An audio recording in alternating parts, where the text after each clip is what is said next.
Hallelujah. Hallelujah. सबको जय मसीह। जय मसीह। आज हम देखेंगे परमेश्वर का वचन में क्या बताता है और क्या सिखाता है। निकालेंगे हम मत्ती की किताब, उसका 5 अध्याय, उसकी 21 से। नए नियम की पहली किताब है मत्ती की किताब, उसका 5 अध्याय, उसकी 21 से हम पढ़ते हैं। तुम सुन चुके हो कि पूर्वकाल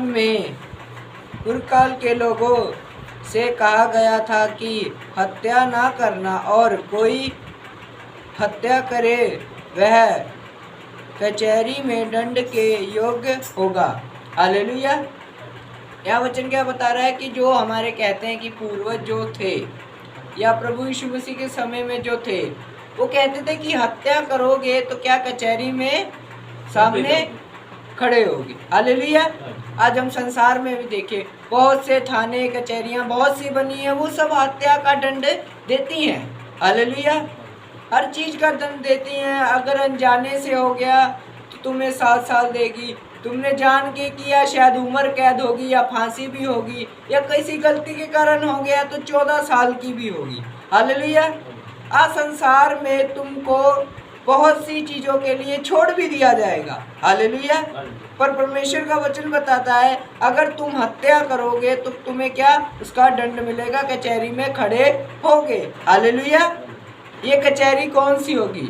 हालेलुया। हम पहले ये देखें, क्योंकि परमेश्वर का वचन बताता है कि अंत समय में तुम्हारा न्याय होगा। हालेलुया। उस न्याय के समय में तुम्हें देखा जाएगा कि तुमने क्या पाप किए थे और क्या तुमने सही काम किए थे। हालेलुया। कचहरी वो होगी परमेश्वर के जो सामने न्याय के तख्त में होगी। हालेलुया। यहाँ तो हम वकील हायर करके उसे 4 पैसे खिलाकर बच भी सकते हैं। हालेलुया। पर परमेश्वर की कचहरी पे हम किसी वकील को भी नहीं बुला सकते, ना किसी को पैसे दे सकते हैं। हालेलुया। हालेलुया। यहाँ तो कहते हैं ना कि जैसे वकील बिक गया, इसके कारण सजा हो गई। हालेलुया। या वकील ने बचा लिया, इसके कारण सजा हो गई। पर नहीं, वहां परमेश्वर के सामने ऐसा नहीं होगा। वकील होगा वो तुम्हारे पाप पुण्य। हालेलुया। जो तुमने सही काम किए होगे, समझ लो वो सही वकील होगा तुम्हारा। हालेलुया। जब तुमने कोई गलत काम किए होंगे या बहुत से व्यभिचार में पड़े होगे या दुख में पड़े होगे, बहुत से कारण होते हैं जिसके कारण बंदा बिगड़ता है। हालेलुया। वो तुम्हारा गलत वकील होगा उस समय। हालेलुया। इसीलिए परमेश्वर का वचन बताता है कि तुम्हारा भी उस कचहरी पर न्याय होगा। हालेलुया। परंतु मैं तुमसे यह कहता हूँ कि जो कोई अपने भाई पर क्रोध करेगा वह कचहरी में दंड के योग्य होगा, और जो कोई अपने भाई की निंदा और करेगा महासभा में दंड के योग्य होगा, और जो कोई कहे अरे मूर्ख, या वह नरक के आग में दंड के योग्य होगा। हालेलुया। या हम देखें कि वचनों में क्या बता रहा है कि ये कौन से भाई की बात कर रहा है। संसार में तो आपके भाई बहुत होंगे, ये वचन की बात कर रहा है जो परमेश्वर को जानने मानने वाले होते हैं। हालेलुया।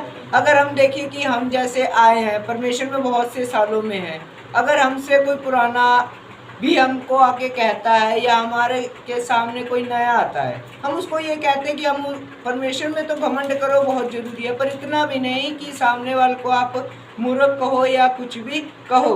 हालेलुया। क्योंकि जब हम किसी स्कूल या कॉलेज में पढ़ते हैं तो हम क्या सीनियर बन जाते हैं। हालेलुया। जब कोई जूनियर आता है तो हम उसकी क्या फिरकी लेते हैं। हालेलुया। ऐसे ही परमेश्वर में भी जब परमेश्वर में कोई नवा आता है तो हम उसको दंडित या लज्जित करने लग पड़ते हैं कि हाँ तुझे क्या पता है ये कैसे होता है, तुझे क्या पता है ये कैसे होता है। हालेलुया।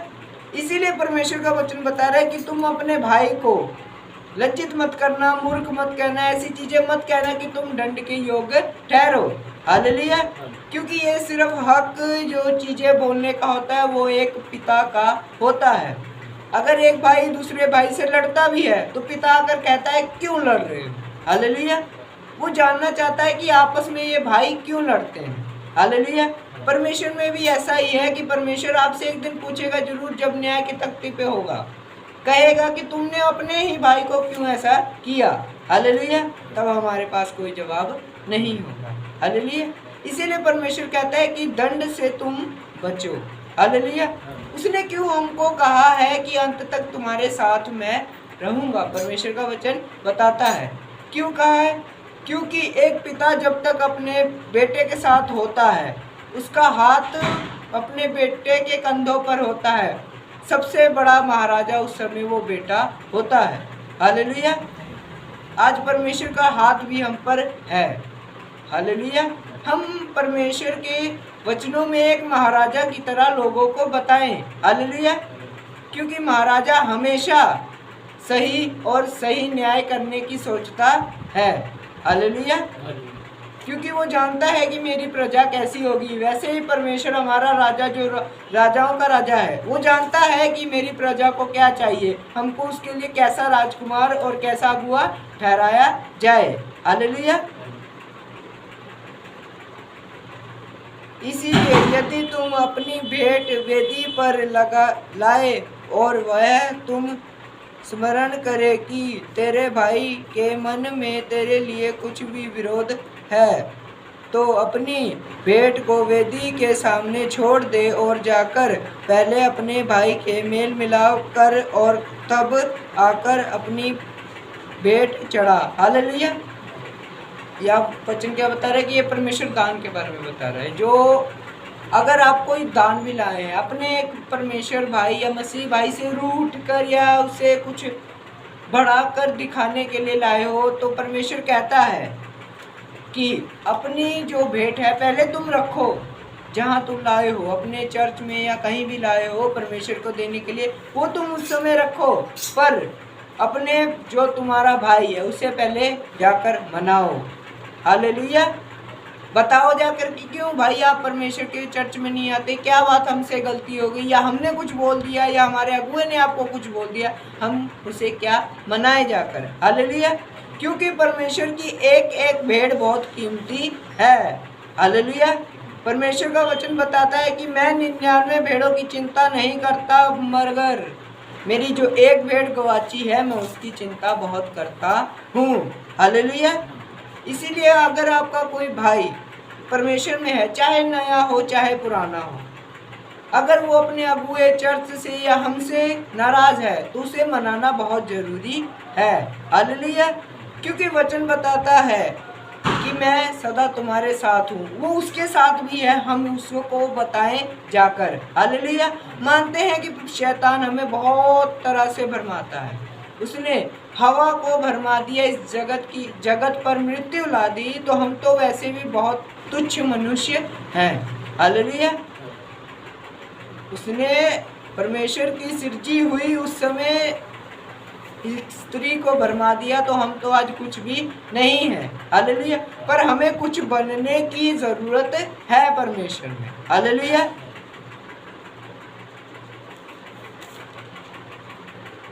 जब तक तू अपने मूर्खता के साथ मार्ग ही में है, उस से झटपट मिला कर ले, कहीं ऐसा ना हो कि मूर्छाई तो तुझे हाकिम को सौंपे और हाकिम तुझे सिपाही को सौंप दे और तू बंदी गृह में डाल दिया जाए। हालेलुया। यह वचन क्या बता रहा है कि हमारा हाकिम कौन होगा? उस समय प्रभु यीशु मसीह जो न्याय की कुर्सी पर होगा। वो कहते हैं कि क्या फ़ायदा तुझे, मैंने अपना सब कुछ दिया, सब कुछ करने के बाद, सब कुछ तुझे बताया, एक अगुआ भेजा तुम्हारे लिए, सब कुछ बताने के बाद भी तुम अपने एक मसीह भाई को नहीं बचा पाए, तो तुम्हारा क्या फ़ायदा है? हालेलुया। यहाँ परमेश्वर बताता है आपके फ़ायदे और नुकसान भी। हालेलुया। क्यों बताता है? क्योंकि वो जानता है कि एक इंसान अपना फ़ायदा और अपना नुकसान जानता है। हालेलुया। वो कैसे जाना? उस फल को खाने के बाद जाना। हालेलुया। जब उस समय परमेश्वर ने आदम और हवा को आवाज़ लगाई तो उन्होंने देखा कि हम दोनों नग्न हैं। हालेलुया। उनमें क्या आई? सोच समझ। हालेलुया। आज हमारे अंदर भी सोच समझ है। एक बच्चा भी देखे 5 साल के बाद मेरा तेरा करने लग पड़ता है, उसे सोच समझ आ जाती है कि हाँ यार ये मेरी चीज़ है, ये मेरे भाई की है, ये मेरी बहन की है, ये मेरा डैडी है, वो मेरी मम्मी है। हालेलुया। क्या आती है? सोच समझ। हालेलुया। क्योंकि वचन बताता है कि अंत के समय में बच्चे बच्चे पर पवित्र आत्मा उड़ेली जाएगी और तुम्हारे पुण्य क्या भविष्यवाणी और सपने देखेंगे। आज ऐसा समय है कि हम देखें कि पाकिस्तान की तरफ भी देखें, बहुत सी ऐसी जगहें हैं जहां हमसे भी छोटे छोटे बच्चे लगे हुए हैं प्रचार करने में। क्यों? क्योंकि वचन अंत का जो है वो जल्दी ही पूरा हो रहा है। हालेलुया। इसीलिए जब हमें पता हो कि हमारी ट्रेन बड़ी जल्दी जाने वाली है तो हम क्या जल्दी जल्दी करते हैं ना कि जल्दी भाई चलो, नहीं तो छूट जाएगी। हालेलुया। ऐसे ही परमेश्वर का वो ट्रेन आएगी या एक परमेश्वर खुद आएंगे हमें लेने के लिए, हम उसके लिए क्या तैयार रहें कि जिससे हम छूट ना जाए। हालेलुया। संसार में तो एक ट्रेन चली गई, दूसरी मिल जाएगी 10 घंटे बाद, 12 घंटे बाद, पर उस समय जब परमेश्वर आएंगे तो 1000 साल वर्ष के बाद ही तुम्हें कुछ मिलेगा। हालेलुया।